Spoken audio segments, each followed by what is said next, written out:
Namaste, friends. Happy day.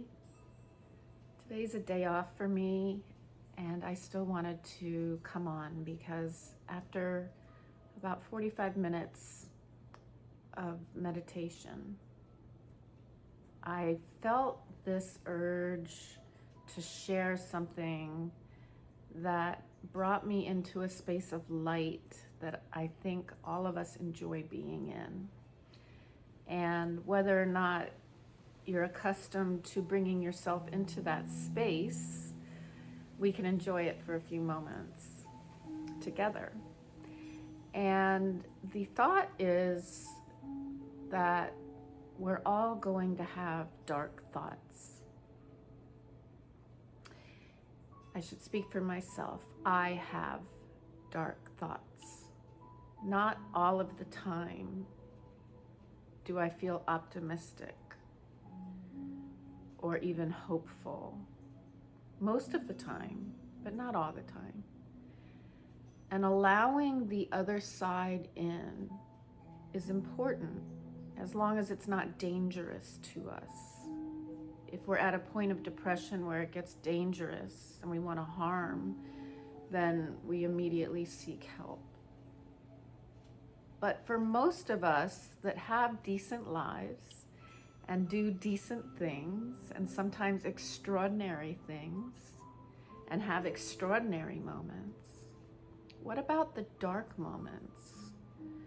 Sometimes we tend to feel like embarrassed about that, or how could I be feeling that way? I have a decent life. Today I'm encouraging you, when you have a dark thought, to go into it and to hug it and not be afraid of it and say, I love you. I love you, dark thought. Even though the thought isn't going to get us anywhere, living in darkness isn't going to get us anywhere. But momentarily acknowledging the dark thought, which is coming to us for a reason or it wouldn't be there, is really important. And what we do is we rise a little bit above ourselves and we witness ourselves having the dark thought, and we let it happen, and then we let it go. The witness is our soul, our consciousness. So we're allowing the higher self witness the mind, the breath, and the body experiencing the dark thought. And the witness loves all of us. The soul, that is who we really are, inside of our shell, the outside is the shell, the human body, the human experience.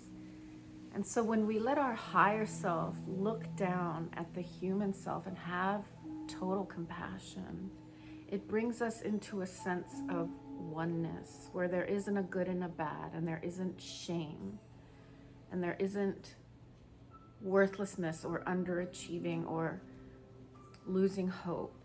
That we bring all of it together and we can have both at the same time. And when we bring this into alignment, what happens is I'm a piece of crap with the consciousness that knows you're everything. It helps to balance that out. It helps to give the mind someplace else to go besides the ruminations of the habits that have become your thoughts. And then we can question that. Where did I start to learn I'm worthless? Because in here I know I'm not.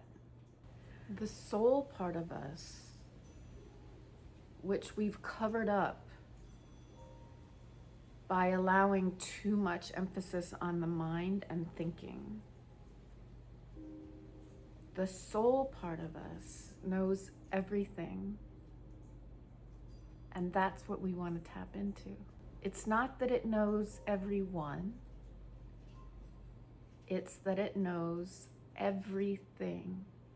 And when you can broaden your mind into everything and think about your favorite wild animal, how beautiful they are. When a lion is full, it doesn't want to kill, and it doesn't dwell on the fact that it has to kill. It's full, it's satiated, it's living happily with its family and enjoying the wilderness that is its home. When it becomes hungry, it has to go into its lion nature of only being a ferocious animal. That nature takes over, and it forgets the peacefulness of its family and its land, and it becomes a hunter. And then that's all it can think of, is stalking its prey. And it becomes almost unknowable to those of us that watch it in peace with the cub. But do we say, you horrible animal for having to feed yourself? No. We don't like maybe to see a live kill on a nature channel, but we understand that the whole eco balance of the entire planet that we're on is dependent on these species doing what they do. That by divine plan, everything is as it should be when it comes to the animal kingdom if we're not involved. Never will we see a full animal, full in the belly, that is a hunter, say, I think I'm going to go out and kill today for the fun of it. Similarly, a bird that creates a nest doesn't make one nest and say, I have to go build 5 more because if one nest is fun, 5's got to be better. There's not a greed to have more, and there's not a fear of having less. They live in the present and they enjoy their nest, and if the wind or a hurricane knocks the nest down and they live to tell about it, they build another one without resentment or fear of the future that it's going to happen again. They just build their nest because that's what they do. Likewise, when we have a trained mind, this is how we can live. But what are we doing with it? Does it make sense if we are harming ourselves and thinking we're less than? Take 5 minutes a day. Sit quietly. Close your eyes. And set a timer for 5 minutes so that your mind doesn't say, I hate this. It's going to know there's an end to it.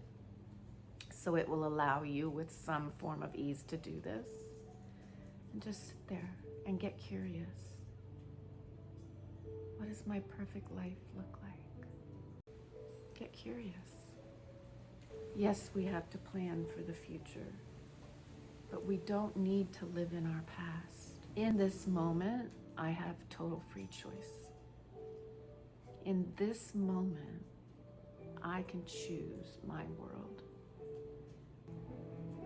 When we start to go into these states, we get that spike of hope, which spikes our dopamine, which elevates our mood. We are so powerful beyond measure, love and light.